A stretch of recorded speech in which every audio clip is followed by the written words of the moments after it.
for kids in Hawaii, if you don't have an opportunity to go to mainline, it's definitely you want to play for Hawaii. You want to make a statement. You want to make a name for yourself playing for the university where you're from. So, with that being said, it would be tough to see that go, but he's got to do what's best for me. Do you think that's more kind of just maybe AD speak sort of thing? Because I mean, that's such a rooted program down there. Yeah, I don't know. It's tough to say. I wish I would know more about it because especially a lot of people talk about how special football is to Hawaii, and to cut the program there would be tough. But you got to understand that the AD's got to make tough decisions for what's best for the university. What do you think is kind of the toughest thing there? Because so I was on Kauai for a couple of years, and we were there when Norm Chow came in and kind of did the rounds to rally all the islands thing. Is it just because it's so spread out? Is it because the stadium, traffic there at that stadium takes about 40 minutes to get to? Or? Yeah,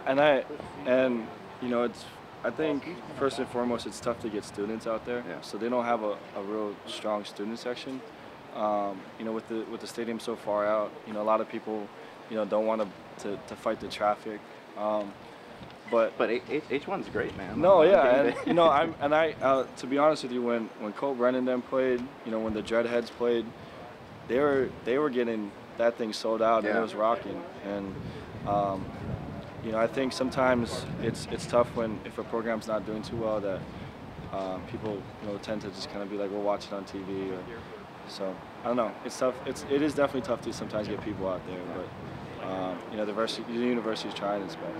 And just only side question after you, I'm sure they asked you over there, but where are you in terms of your confidence and your mobility compared to maybe when you were banged up a little bit last year? I no matter what, whenever I go on the field, I have the utmost trust in my abilities. You kind of have to. You got to play with that confidence. So even when I was banged up, I knew that I could do whatever I had to do to get my team, first downs. And so I wouldn't say I'm playing more to my mobility, but I understand that it does help us sometimes, and if I got to use it, I'll use it. And do you like being a guy that, obviously you have the speed to be able to break it around, but are you more? This might be a loose comparison, but they always say how Russell Wilson isn't a scrambler. He creates plays and buys his receivers times. Do you consider yourself more that type, or a guy who can? I don't know. For me, I always think of myself as a distributor. So if I get out of the pocket, I want to throw the ball down the field because those receivers are, you got to throw the ball to those guys because they're very explosive and they can make bigger plays. So for me, I just try to see what I can get. But when I come out of the pocket, my first thought is to throw it downfield. So thanks a lot, man. No I appreciate problem. it. No problem. Thank you.